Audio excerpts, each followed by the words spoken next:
할렐루야. 주님의 이름으로 축복합니다. 사랑합니다. 저를 한번 따라해 보시겠습니까? 나는 축복의 사람입니다.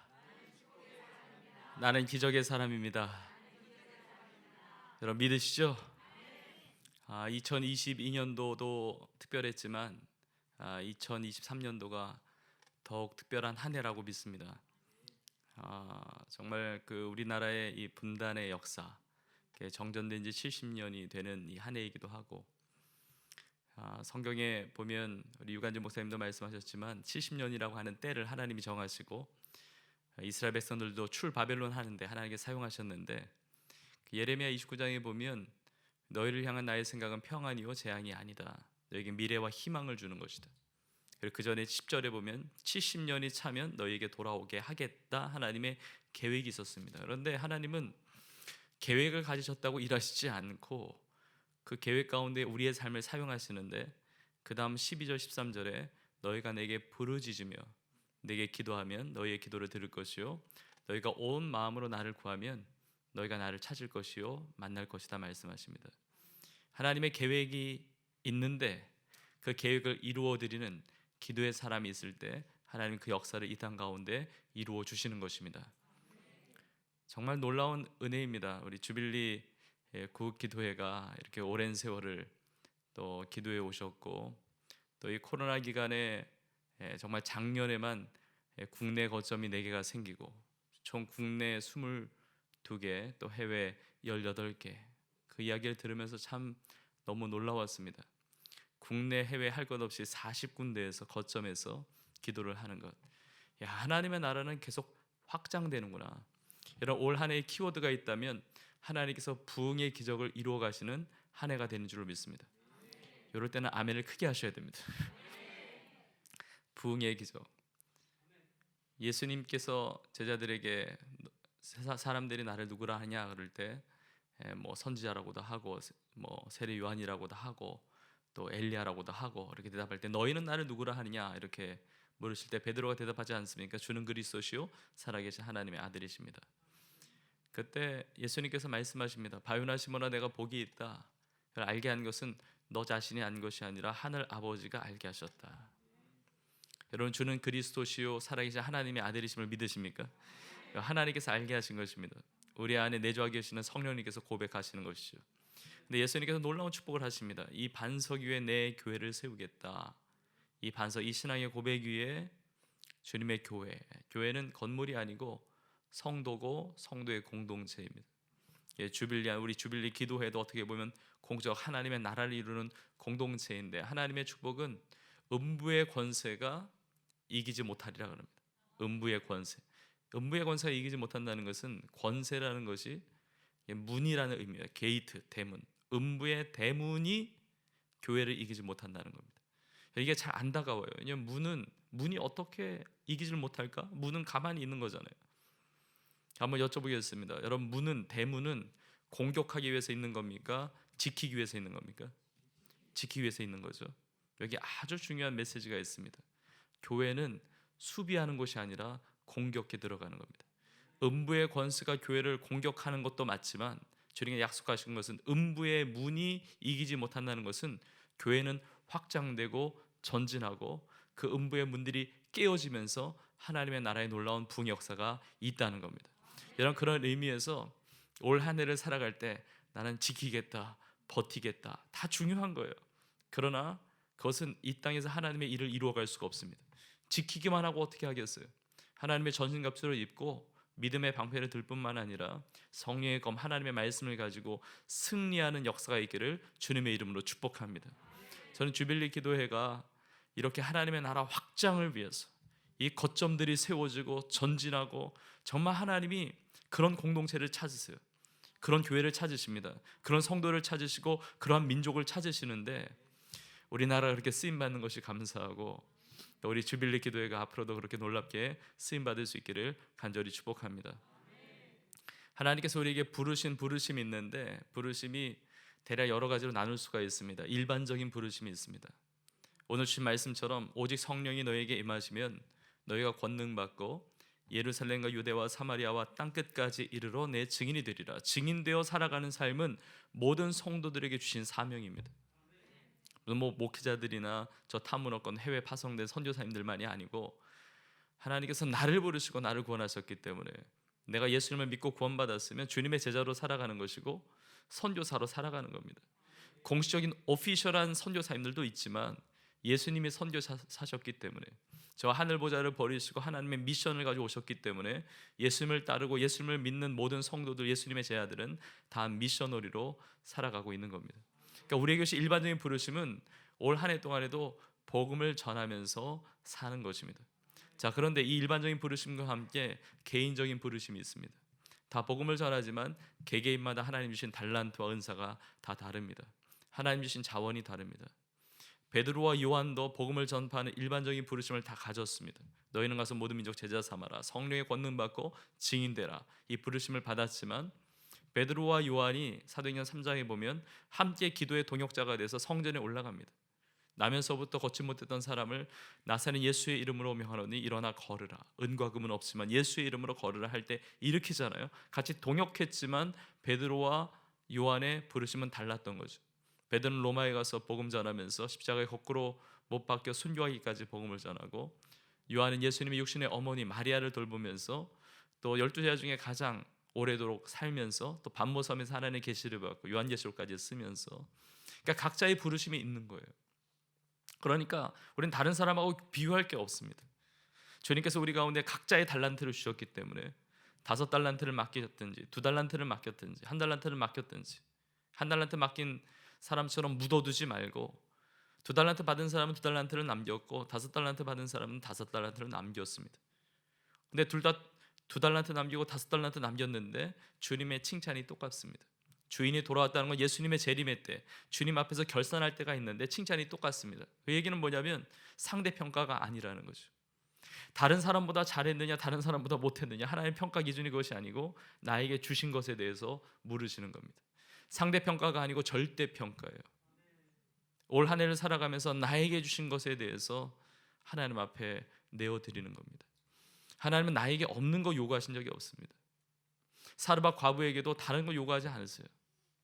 다 떨어져가는 기름 몇 방울, 가루 몇 웅, 그거 하나님께 드리면 하나님 역사하시고. 여러분 모세에게 뭐라고 말씀하십니까? 내 손에 있는 것이 무엇이냐? 내 손에 있는 것, 지팡이 모르셔서 물으신 게 아니라 너 손에 있는 것을 봐라 이거죠. 내가 너에게 준 것이고 그걸 통해서 나의 역사를 이루겠다 말씀하시는 겁니다. 5천 명이 배고파할 때도 오병이어의 기적을 베풀어 주셨습니다. 그 한 아이가 헌신했던 보리떡 5개, 물고기 2마리, 그거 가지고 역사하셨거든요. 하나님이 자원이 없으셔서 역사 못하시는 것이 아니라 나의 것이 어떤 것이든지 그것을 드리면 하나님께서 역사해 주신 줄로 믿습니다. 일반적인 부르심이 있고 개인적인 부르심이 있습니다. 나를 향한 하나님의 계획이 무엇일까? 그래서 기도해야 되고, 또 한 가지 부르심이 있다고 한다면 시대적인 부르심이 있습니다. 우리는 초대교회, 성경이 기록되었던 그 초대교회 당시의 성도로 살아가는 것도 아니고, 우리나라가 개화기를 거쳐서 1880년대에 선교사님들이 처음으로 오셨을 때 그때 우리가 신앙생활을 하고 있는 것도 아니고, 일제 치하 시대 때 우리가 지금 신앙생활을 하고 있는 것도 아니고, 광복 해방을 맞이한 다음에 그때도 아니고, 1950년에 한국전쟁이 벌어졌을 때 우리가 신앙생활을 하는 것도 아니고, 가난의 시절 때 그것도 아닙니다. 지금은 21세기에 지금 코로나 엔데믹으로 가는 이때에 하나님께서 나를 살게 하셨는데, 내가 이 땅에 태어나는 것은 내가 선택한 사람이 있습니까? 하나님이 두신 것이죠. 하나님이 시대적 부르심을 두고 우리를 이 자리에 2023년까지 살게 하셨다는 겁니다. 이 시대적인 부르심, 이 시대적인 아주 중요한 부르심 가운데 하나님의 복음으로 이 북한의 문을 여시고 이 한반도 땅에 이 복음의 놀라운 역사, 평화적인 또 복음적인 놀라운 통일의 역사를 하나님께서 시대적으로 주실 줄로 믿습니다. 저는 개인적으로 저희 부친, 저희 친아버지가 지난 주말에 소천을 하셨습니다. 평생을 목사로 사셨고 또 선교사로 사셨는데, 이제 선교지에서 이제 얻은 그 병을 가지고 이제 유양을 하시다가 하나님의 때 이제 부름을 받았습니다. 지난 주말에 이제 그 돌아가시다 보니까 뭐 송구영신 예배, 또 1월 첫날 첫 주일 예배를 드리면서 아버지의 장례를 이렇게 치렀는데, 정말 가족 안에 또 제 마음 안에 하나님의 평강과 은혜가 너무나 컸습니다. 2022년 마지막을 2022 2022년의 마지막을 이 땅에서 사시다가 새로운 한 해는 하늘나라에서 살고 계시는 겁니다. 여러분, 우리가 하나님 안에서 가장 큰 복은 천국에서 사는 거 아니겠습니까?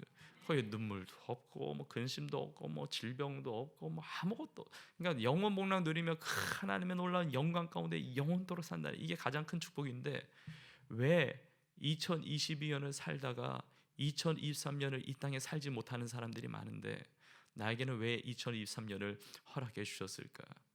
이 땅에서의 시대적인 사명이 있기 때문에 그렇습니다.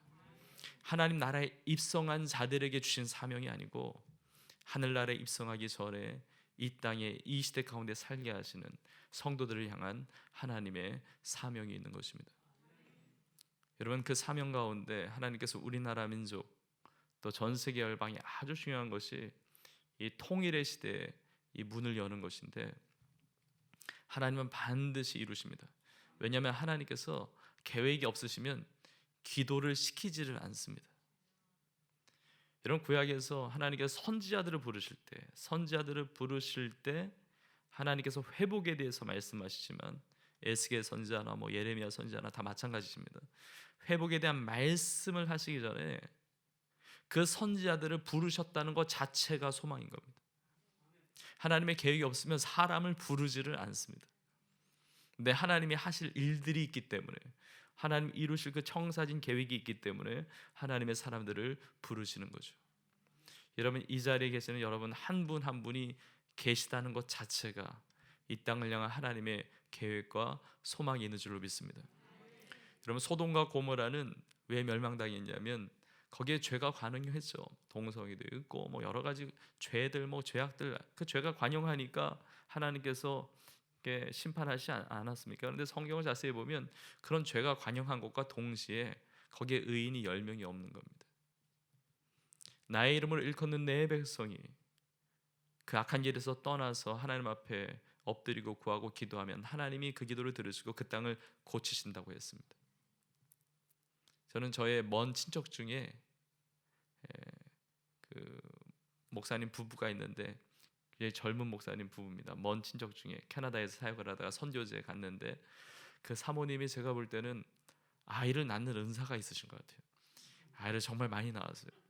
그 사모님이 나이가 40대 초반인데 8명을 낳았습니다. 놀랍죠? 제가 놀라실 줄 알았어요. 그러니까 정말 아이 낳는 은사가 있지 않나 싶을 정도로 1살 2살 터울로 여리여리한 그 사모님인데 이제 먼 친척이기도 하고, 근데 캐나다에서 이민 목회를 이렇게 하면서 기도를 하다가 하나님 감동을 주셨다는 거예요. 야, 10명이 있어도 그 나라를 망하지 않게 하시는데 우리 가족이 10명이네. 나하고 사모하고 자녀가 8명. 그러니까 우리 가족은 어디를 가든지 그 나라를 망하지 않겠다. 기도하면서 저 이집트에 가서 무슬림을 향해서 사역하기로 떠나는데, 그 가기 전에 여기 한국에 들려서 있을 때 제가 어느 그 식당에서 식사 대접하겠다고 떠나기 전에 봤는데 식당에 미리 도착해 있더라고요. 근데 식당이 앞에 나와 있는데 제가 차 타고 가면서 이렇게 보니까 저는 어느 교회 주일 학생들이 다 나와 있는 줄 알았어요. 근데 식사를 하는데 1번부터 8번까지 앉아 있는데 숫자를 못 매기겠더라고요. 하여튼 비슷비슷해가지고. 여러분, 한 가정도 하나님 앞에 바로 서면 나라가 하나님께 돌아오는데, 여러분 이렇게 가정이 연합을 하고 지역이 연합을 하고 교회와 교회가 연합을 하고 우리의 모든 삶의 자리가 다 다른데 이렇게 연합해서 하나님 앞에 기도한다. 하나님께서 하늘의 문을 열어주셔서 이 땅에 놀라 하나님의 부흥 역사를 이루실 줄로 믿습니다. 하나님은 새 일을 행하십니다. 여러분, 올 한 해는 정전 70주년이 되기도 하지만 1903년도에 있었던 원산의 대부흥의 100주년이기도 합니다. 또 1907년도에 평양에 부흥이 있었고, 여러분 그런데 우리나라가 경험했던 그 부흥이 사람의 경험으로 왔습니까? 축적된 지식이나 축적된 어떤 능력으로 왔습니까? 그렇지 않습니다. 하늘로부터 하나님의 주권 가운데, 그 기도 가운데, 회개함 가운데 역사된 겁니다. 여러분 실망하지 마십시오. 포기하지 마십시오. 하나님께서 우리 기도를 반드시 들으십니다. 우리 주빌리안들을 통해서 쌓인 그 모든 기도, 세계 역사 가운데는 그렇게 기록되지 않을 수는 있습니다. 드디어 한국이 통일을 이루었다. 그 통일 이룬 계기와 이유가 무엇이냐, 역사적으로 많이 정리가 되겠지만 하나님의 나라의 차원에서 보면 성도들의 기도를 통하여, 특별히 주빌리안들의 기도를 통하여 하나님께서 그 일을 이루어 주신 줄로 믿습니다. 요한계시록 8장에 보면 성도의 기도가 향연이 돼서 올라갑니다. 하나님 보좌에 금향로에 향연이 다 담겨요. 그리고 그 향연이 이렇게 다 담길 때 일곱 나팔의 그 어떤 하나님의 심판이 이루어집니다. 그 일곱 나팔이 무엇을 의미하는지는 다 신학적으로 차이가 있으니까 그것보다는 하나님의 역사, 그 심판이 진행된다는 겁니다. 기도를 통해서 역사의 챕터들이 시작이 되는 겁니다. 기도를 통해서 하나님의 챕터가 넘어가는 겁니다. 2022년에서 2023년까지 그냥 달력 한 장 넘기고 작년이나 올해나 별반 다를 것이 없는 인생들이 너무 많습니다. 그러나 기도하면 하나님께서 챕터를 넘기시는 겁니다. 기도하면 가정의 새로운 장들이 열리고, 기도하면 여러분이 섬기는 교회에 새로운 장들이 열려지는 겁니다. 그리고 기도하면 하나님의 민족의 새로운 챕터들을 이루어 가신 줄 믿습니다. 지금 전 세계에 너무나 놀라운 하나님의 역사, 우리 코리아를 통해서, 코리안들을 통해서 어마어마한 영향력과 이 놀라운 역사들이 벌어지고 있습니다. 뭐 한류라고 말할 것도 없이 그냥 뭐 한국에 대한 이 모든 것들, 그동안 우리의 믿음의 선배들, 선조들이 심었던 그런 기도들, 흘렸던 그 순교의 피들, 하나님이 이때 우리 교회를, 우리 나라를, 또 이 한국 교회를 하나님 세우셔서 전 세계에 영향력을 미치시고 750만의 디아스포라, 나가는 곳마다 한인 교회가 없는 곳이 없고, 또 우리나라도 사실은 이제 다문화 가정들이 이제 많아져서 이제 250만, 코로나 기간에 조금 줄었다고 하지만 220만에서 250만, 이제 몇 년 후면 또 500만이 넘어간다고 합니다. 그 놀라운 하나님의 역사 가운데 그 길을 여시는 것은 복음이 흘러가도록 하나님께서 길을 여신다는 겁니다.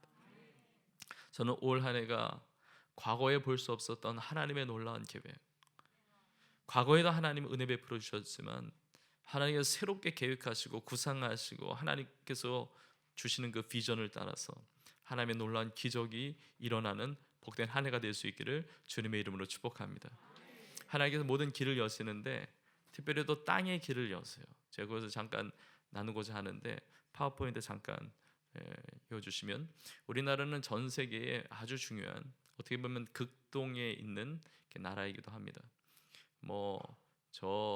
여러 이렇게 나라가 있죠. 근데 중국도 마찬가지고 러시아도 마찬가지고 일본도 마찬가지고 우리나라가 굉장히 전략적 요충지에 있습니다.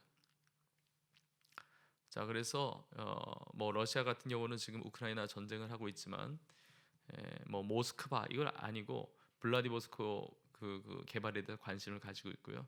또 중국은, 중국과 러시아, 우리 북한의 그 접경 지역에 가보신 분은 아시겠지만 중국은 사실 그 바닷길을 내지 못했거든요. 그래서 지금 북한의 낮은 선봉에 있는 항구를 빌려서 쓰지 않습니까? 그러니까 우리나라의 이 통일에 대한 관심, 동북공정이라는 이름으로 굉장히 그 역사도 왜곡하면서까지 그런 관심을 많이 가지고 있습니다. 또 일본도 유럽이나 또 중국으로 도달하기 위한 교두보가 필요한 거죠. 저는 지난 여름에도 마찬가지고 가을에도 마찬가지고 하여튼 태풍이 온다, 무슨 어떤 재난이 있다 그러면 저는 그냥 느낌에 정말 우리나라에 일본이 방파제 같은 거예요. 우리나라에 태풍이 와야 되는데 일본이 대신 막고, 하여튼 그런 일들이 많아요. 근데 일본에게 있어서는 진출하는 교두보에 우리나라가 굉장히 중요한 겁니다. 근데 한국은 새로운 시대를 여는 동북아의 전략적 중심적 위치에 하나님께서 그렇게 놓으신 겁니다. 근데 그 중에 우리나라가 남과 북이 분단되어 있는데 이게 DMZ가 굉장히 중요합니다. 이게 분단되어 있는 키이기 때문에, 그래서 한반도 통일의 키라고 볼 수가 있고, DMZ는 동서양이 만나는 곳이고, 또 DMZ의 오픈은 세계 평화의 시작입니다. 여러분, DMZ의 우리나라가 분단되어 있지만 사실 DMZ로 이렇게 분단되어 있는 겁니다. 우리나라를 보면 서쪽에서부터 동쪽으로, 우리 유관정 목사님도 잠깐 언급하셨지만 동쪽 끝에 이제 고성 쪽 라인이 있고 서쪽에는 강화, 그리고 여러 이제 전망대가 있지만 대표적인 것이 이제 철원에도 있고, 그리고 이 서울에서 가장 가까운 것이 파주 문산 쪽에 그런 라인이 있습니다. 동쪽 강원도에 있는 고성 쪽은 여러분 우리나라의 전 세계 유일하게 분단된 나라가 우리나라라고 한다면 분단된 도가 있습니다. 이게 강원도입니다. 우리 남강원도도 있지만 북강원도도 있지 않습니까? 근데 유일하게 분단되어 있는 도시가 또 있죠. 이게 고성시입니다. 남고성과 북고성시가 있고 북고성에 금강산이 있는 겁니다. 그래서 이 관광과 또 문화와 그것이 이제 동쪽의 라인이고, 서쪽의 파주, 문산 이쪽은 어떻게 보면 정치와 경제 라인이라고 부를 수가 있습니다. 판문점, 작년에도 미국 부통령이 올 때도 그 판문점 라인으로 이제 간 것이고요. 그리고 저쪽으로 가면 이제 개성공단이 있고. 그러니까 이제 북한의 길을 여신다는 것은 물론 하늘길도 열고 뭐 바닷길도 열고 다 여시겠지만, 남북의 왕래를 하게 되면 반드시 더 DMZ가 열려지게 되는데 저것이 한꺼번에 열리지 않습니다. 왜냐하면 거의 뭐 지뢰밭이기 때문에 그 순차적으로 열리게 되는데, 아주 중요한 관문 중에 하나가 이 서울에서 가까운 파주 문산 쪽이라고 볼 수가 있습니다. 그래서 이렇게 보시면 뭐 잘 보이시는 모르겠는데, 그 파란 이제 임진강을 통해서 이제 동쪽이 이제 우리 남쪽이고, 저 임진강을 들어가면 통일대교라는 대교를 건너면 이제 민간인 통제구역 민통선 안에 들어가게 됩니다. 그 안에 이제 여러 마을이 있습니다. 통일촌 마을도 있고 해마루촌 마을도 있고. 근데 DMZ에 들어가면 있는 DMZ 안에 있는 유일한 마을이 이제 대성동 마을이 있습니다. 대성동 마을 있고, 그리고 거기에 1km가 채 되지 않습니다. 한 600m, 700m 북쪽에 기정동 마을인데 거기 이제 북한에 있는 마을이죠. 지난 그 2주 전입니다. 2주 전에 성탄 예배, 2주 전이라고 해도 굉장히 하여튼 오래된 것 같습니다. 작년이다 보니까. 근데 성탄절 그 축하 예배를 저 대성동 마을에 있는 그 유일한 교회가 있는데 판문점 교회가 있습니다. 그 판문점에 가서 말씀을 전하고 예배를 이렇게 섬길 기회가 있었는데 너무 기가 막힌 겁니다. 성탄 축하 예배를 이렇게 드리는데 1km도 떨어지지 않는 저 북쪽 저 기정동 마을이나 북한 땅에서는 성탄 예배를 못 드리는 겁니다. 예수님께서 이 땅에 구원자로 나셨음을 정말 고백하면서 메리 크리스마스, 깊은 예수님의 나심에 대해서 축복을 하지 못하는 그 땅, 영적인 어두움 가운데 있는 땅. 근데 기도하게 되었습니다. 하나님, 속히 바로 저 북녘 땅에도 함께 성탄 예배드리며 복음을 전하는 그날이 오게 하여 주옵소서 기도하게 되었습니다. 저 대성동 마을 그리고 기정동 마을, 이게 육안으로 다 보이잖아요. 여러분, 우리가 몇십 킬로만 북쪽에서 태어났어도 우리는 이렇게 예배드리지 못합니다. 이곳에 나게 하신 이유가 있습니다. 저는 참 너무 오늘 이렇게 공동대표 이렇게 된 것도 참 하나님의 은혜고 감사한 것이, 저는 1998년도에 기도하다가 하나님께서 북한 선교할 수 있겠느냐 굉장히 특별한 이게 부르심을 받았는데, 그로부터 25년이 지난 다음에 주빌리 공동대표가 될 거라고 누가 상상했겠습니까? 가문의 영광이고 제 개인적인 영광이고, 이게 하나님의 은혜 아니면 이거 설명할 수가 없습니다.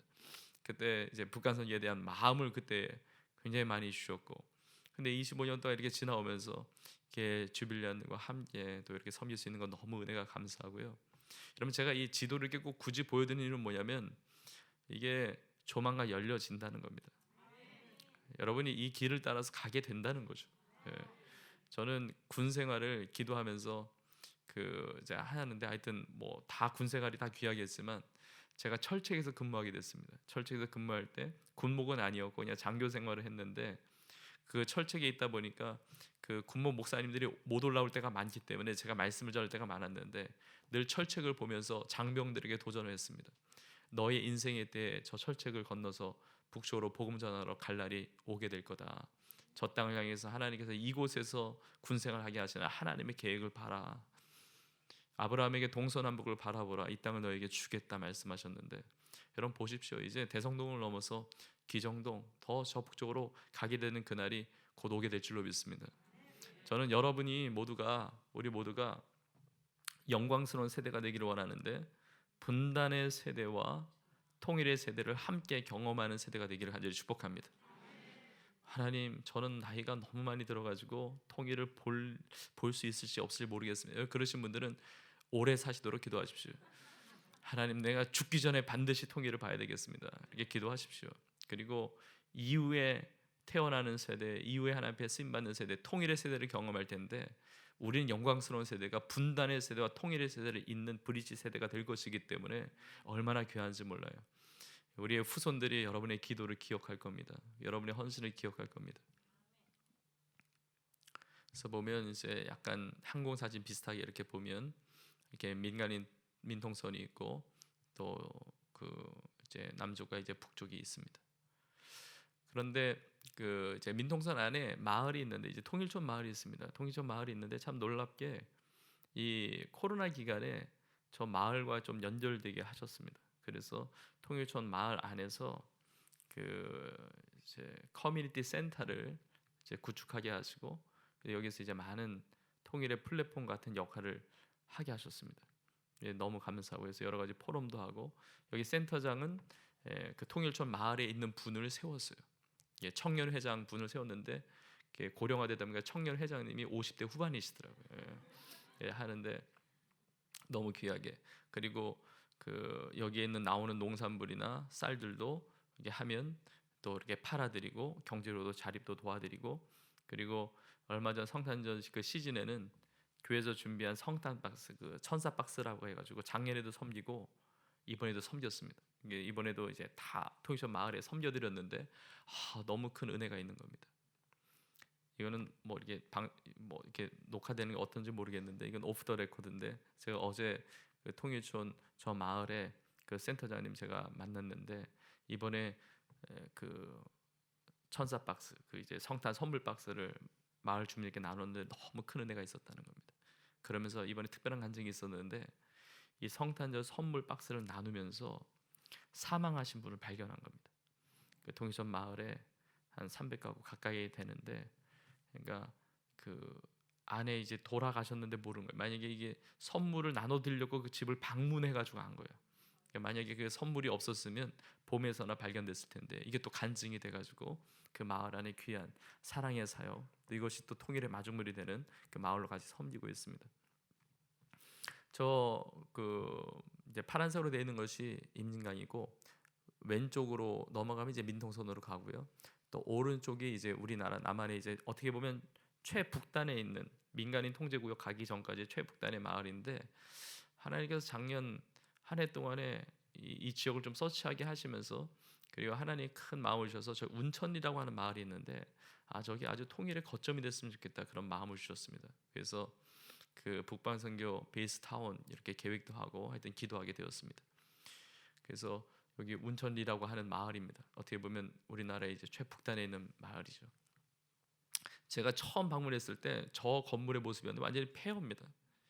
폐허인데 여기가 정말 북한 선지에 뭔가 좀 거점이 됐으면 좋겠다 이렇게 하고 또 뭐 장로님들하고도 나누고 또 성도들하고 나누고 또 아시는 분들 나누고 또 통일 관련된 분들 제가 아는 대로 좀 나누고 그랬는데 이렇게 기도하게 됐습니다. 기도했는데 제가 이거 사진을 보여드리는 이유가 뭐냐면 이렇게 따끈따끈한 은혜인데 어제 여기서 새 한반도 센터라고 해서 북한 선교를 위한 그 센터가 개관을 했습니다. 그래서 이렇게 개관을 해서 우리 오성훈 목사님도 어제 오셨었고 그래서 귀한 그 예배를 드리게 됐습니다. 드렸고 이 안에서 이제 예배를 드리고 통일 관련된 많은 분들 여기서 플랫폼이 되면서 NCOK라는 자리입니다. New Center for One Korea. 그래서 새로운 통일 구상과 그런 것들을 함께 할 수 있는 공간이 필요하기 때문에 최북단에 저 통일대교는 그 안에 들어가려고 그러면 대기하는 장소도 마땅치도 않고 아마 대부분 여기를 들리셔야 됩니다. 왜냐하면 여기에 화장실이 있습니다. 그러니까 통일대교는 화장실도 없어요. 그러니까 여기서 기도하고 들어가시고 또 나오셔서 또 같이 나눔도 하시고 여기 이 새한반도 센터가 열려진 그 마을의 이장님이세요. 운천 3리 이장님이신데 운천리가 1, 2, 1이 3리, 4리 있는데 모든 이장님들이 다 오셨어요. 주변에 있는 마을에 10개 마을의 이장님과 리더들이 다 오셨습니다. 그리고 저 사랑의 천사 박스를 같이 나눠드렸어요. 큰 화분이 왔는데 운천리 주민 일동으로 환영한다고 그러시더라고요. 그래서 전 너무 감격스러웠습니다. 우리가 원하는 것만 거기서 하고 가는 게 아니라 마을을 섬겨야 되거든요. 북녘 땅에 세워지는 교회와 커뮤니티도 그 선교의 거점들도 그 마을을 세워가고 함께 이루어가야 되는데 그래서 제가 그 운천리 이장님들하고 그 마을 주민들한테 그랬습니다. 이 운천리에 살게 하시는 하나님의 계획이 있다고 이곳에서 이렇게 통일 한국 북한 선교를 위해서 이 귀한 센터가 열렸는데 하나님께 예수 믿고 구원받으시도록 여기서 살게 하셨으니까 다 예수님 믿고 구원받으시고, 그리고 운천이라고 하는 이런 뜻이 구름 운의 샘천이잖아요. 구름의 샘, 시내가 흐른다는 겁니다. 제가 그걸 하면서 기도하면서 열왕기상 18장이 생각이 나더라고요. 엘리야가 갈멜산 꼭대기에 올라가서 기도하지 않습니까? 3년 반 동안 비가 오지 않았는데 야고보서 5장에 있듯이 간절히 엘리야가 기도할 때 하늘이 비를 주었잖아요. 비가 오지 않았다는 것은 엄청난 위기입니다. 총체적인 위기입니다. 이스라엘 땅에 비가 오지 않았다는 것은 경제적인 위기이고 정치적인 이슈예요. 얼마나 많은 논의와 얼마나 많은 전문가들의 회의가 있었겠습니까? 결국은 그 총체적인 위기를 바꾼 것은 엘리야의 기도였습니다. 엘리야가 갈멜산의 꼭대기에 올라가서 간절히 기도합니다. 그 기도할 때 하나님께서 하늘의 문을 여시는데 7번째 기도할 때 사원에게 가서 봐라 그랬더니 사원이 가서 보는데 저 바다 끝에서 사람의 손바닥만한 구름이 보입니다. 이 사람의 손바닥만한 구름, 아무것도 아닌데 엘리야는 그걸 믿음으로 받은 거죠. 빨리 아합에게 가서 큰 비가 올 거니까 마차를 준비하고 내려가라. 엘리야는 알았던 겁니다. 그 조그만 구름을 보면서도 하나님의 사인이다. 얼마 지나지 않아서 구름이 하늘을 덮이고 하늘이 깜깜해지고 큰 비가 내리는 겁니다. 저는 운천 저것을 그런 마음으로 하나님께서 감동을 주시더라고요. 저 구름에서 비가 내리는, 게 자그마한 것이지만 이것을 통해서 큰 비의 소식, 큰 통일, 복음적인 통일 한국에 놀라운 마중물이 될 것을 보게 되었는데, 뭐 이 지역만이 그렇다는 게 아니라, 이 센터만이 그렇다는 게 아니라 우리 주빌리안의 기도를 통해서, 여러분의 모든 사역을 통해서 큰 비를 내리시는 하나님의 기적의 역사가 있기를 간절히 축복합니다. 너무 감사한 거는 요 마지막 슬라이드를 보여드리려고 그러는데 3주 전에 그 센터 바로 앞에 운천역이 개통을 했습니다. 그래서 그 운천역 개통이 된다는 소식은 들었는데 이 센터가 들어서자마자 하여튼 큰일 났습니다. 그 땅값이 너무 올랐어요. 그래갖고 저희가 이게 산 게 아니고 지금 임대해가지고 지금 했는데 사야 되나 마냐 지금 고민할 정도 땅값이 많이 오르는데 운천역이 여기 하루에 4번씩 합니다. 3주 전에 개통을 했습니다. 그래서 이것이 이제 쭉 올라오면 요 운천역 다음이 임진강역이고요. 임진강역 다음이 도라산역입니다. 도라산역이 민통선 안에 지금 멈춰 있지 않습니까? 그 다음이 개성공단에 있는 역이 되고, 그리고 그것이 이제 평양까지 연결되고 한 200km 정도 가면 평양 신의주까지 연결되고요. 이게 북한만이 아니고 중국과 러시아로 있는 길들이 열려지는 겁니다. 여러분, 이 길들을 여신다는 것은 하나님께서 그것을 통해서 복음이 들어가게 하시는데, 여러분 이렇게 하나님께서 하나하나 길들을 열어가시면서 역사하시는데, 여러분 우리의 삶에 올 한해 놀라운 길들이 열려져서 통일의 놀라운 지평들이 열려질 수 있기를 주님의 이름으로 축복합니다. 파워포인트 끄셔도 되겠습니다. 제가 말씀을 마무리하면서 2가지로 마무리하는데, 그러면 어떻게 통일을 주시는 하나님의 역사를 경험할 수가 있을까?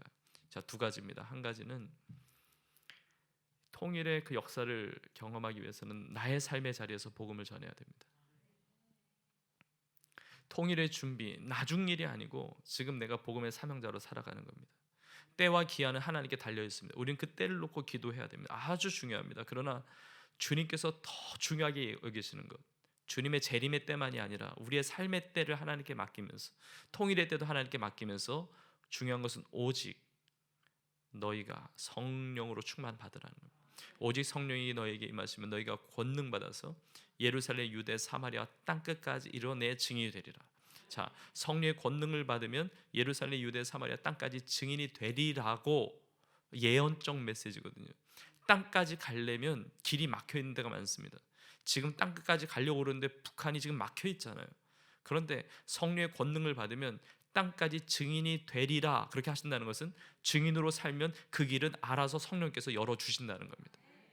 중요한 것은 내가 그 길을 여는 것보다 내가 성령의 권능을 받으면 하나님께서 나의 삶에 그 복음의 사명을 감당하는 나의 삶 속에 길들을 열어주셔서 땅까지 복음을 전파하게 하시고, 그 길들 가운데 저 북녘 땅을 통해 이 한반도를 통해서 전 세계 열방에 복음을 전하는 놀라운 역사가 있을 줄로 믿습니다. 그리고 2번째로 중요한 것은 내 삶의 자리에서 복음을 전할 뿐만이 아니고 우린 기도해야 됩니다. 기도해서 성령의 충만한 은혜를 받아야 됩니다. 그럼 지금 우리가 있는 교회에서, 지금 내가 있는 곳에서 탈북자를 돕지 않고 이주민들을 돕지 않고 다문화 가정 소외된 자를 돕지 않으면 북녘 땅에 세워지는 교회는 한국 교회가 세운 남한 성도들만 다니는 교회가 될 가능성이 큽니다. 지금 선교적으로 열려 있어야, 복음으로 섬기고 나눠야 북한에 세워지는 교회들도 다 품을 수 있고 선교할 수 있는 교회들이 세워지는 겁니다. 저는 코로나 기간이 끝나기 전에 우리 교회가 예배도 너무 중요합니다. 예배하는 게 중요해요. 그러나 복음을 전하는 것, 그리고 선교적으로 그들을 돕는 것, 필요를 돕는 것 너무너무 중요합니다. 여러분, 예배가 없는 곳에 예배를 세우는 것이 선교이기 때문에 예배는 1차적으로, 그건 뭐 두말할 필요 없어요. 가장 중요한 겁니다, 예배는. 그러나 믿지 않는 사람은 예배에 아무 관심이 없어요. 우리는 예배를 통해서 선교를 이루어가지만 믿지 않는 자들은 선교를 통해서 예배 자리에 오게 됩니다. 그건 선교적 대상이에요. 그러니까 우리가 복음을 들고 나가고 섬기고 사랑하고 희생하고 그들의 삶을 돕기 시작하면 그들이 예배 자리에 올 것이고, 그렇게 한국교회가 사회 가운데, 세상 가운데 열려지고 그렇게 섬기고 기도하면 하나님께서 북한의 문을 여실 때 그곳에 세워지는 교회와 성도의 삶 가운데 그 땅을 새롭게 하고 그 땅에 있는 영혼들을 구원하고 남과 북이 함께 손을 이어잡고 전 세계 열방을 누비는 놀라운, 정말 전 세계 복음화의 아주 마지막 시대, 여러분 초대교회도 너무 귀하지만 예수님이 재림을 준비하는 마지막 시대의 교회는 너무나 영광스러운 겁니다. 그 영광스러운 교회 가운데 하나님께서 민족을 사용하실 때 우리 민족을 사용하시고 또 우리의 교회들을 사용하여 주시고 우리의 삶을 사용하여 주시기를 주의 이름으로 간절히 축원합니다. 한번 기도하겠습니다. 하나님 아버지, 우리 모두가 성령의 충만함을 받아서 2022년을 넘어 새로운 한 해 새 일을 행하시며 통일을 이루어주시는 하나님을 경험하게 하여 주옵소서. 통일의 주권이 하나님께 있습니다. 이 많은 기도가 쌓여있고 향연이 되어 주의 보좌 앞에 올라가는데 하나님, 우리의 삶에 새로운 장들이 열려지고 우리의 가정과 우리의 일터와 우리가 섬기는 교회에 새로운 장들이 열려지고 특히 이 민족 가운데 통일의 장이 열려질 수 있도록 주여 역사하여 주옵소서. 감사합니다. 예수님의 이름으로 기도합나이다. 아멘.